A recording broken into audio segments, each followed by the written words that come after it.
Hello friends, ஆசைப்பட்டு சமைங்க சேனலில் பார்க்க போகிறது உருளைக்கிழங்கு கோதுமை தோசை. கோதுமை தோசையே பிடிக்காதுன்னு சொல்கிறவங்க கூட கேட்டு வாங்கி சாப்பிடுவாங்க. இந்த மாதிரி நீங்கள் ட்ரை பண்ணி பாருங்கள். 2லேருந்து 3 பேர் சாப்பிட்ற அளவு பார்க்கலாம். ஒரு பெரிய சைஸ் உருளைக்கிழங்கு உப்பு போட்டு வேக வச்சுருக்கேன். இதை நம்ம இப்போ திருவிக்கலாம்.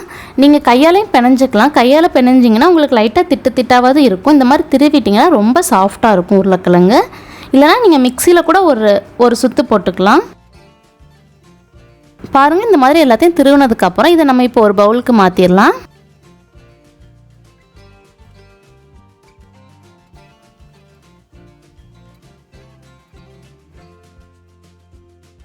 உங்களுக்கு தேவையான அளவு மிளகாய்த்தூள்,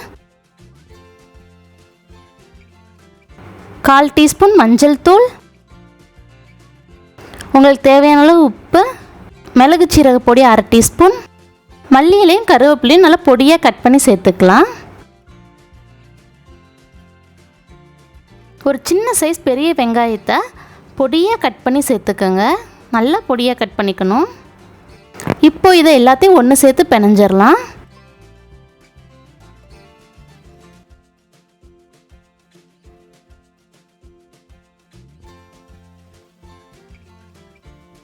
ஒரு கப் மைதா, உங்களுக்கு தேவையான அளவு உப்பு சேர்த்து நல்லா தண்ணி ஊற்றி கலந்துக்கலாம்.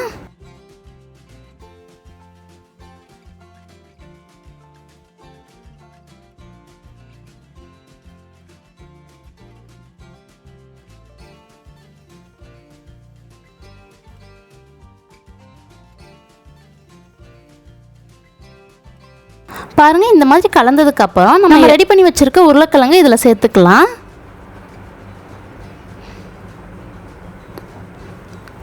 சேர்த்துட்டு கொஞ்சம் தண்ணி ஊற்றி நல்லா தண்ணியாக கரைச்சிக்கோங்க. பாருங்கள், இந்த மாதிரி.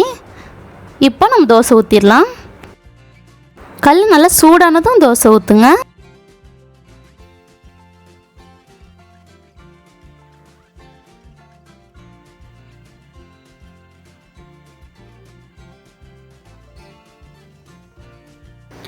சிம்மிலே வச்சு வேக வைங்க. இந்த தோசை வேகிறதுக்கு கொஞ்சம் லேட் ஆகும்.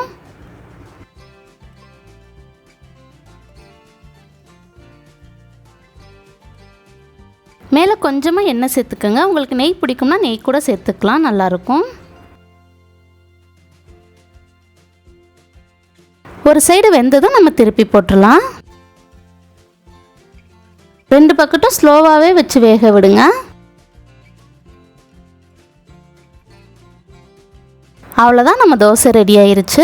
இது நீங்கள் வெறும் தேங்காய் சட்னி கூட சாப்பிட்லாம். நான் ரைத்தால சாப்பிடுவேன், நல்லாயிருக்கும். இந்த தோசை செஞ்சு பார்த்தீங்கன்னா எப்படி இருந்துச்சுன்னு கமெண்ட் பண்ணுங்கள். ஏதாவது டவுட்னா கமெண்ட் பண்ணுங்கள், கண்டிப்பாக ரிப்ளை பண்ணுறேன்.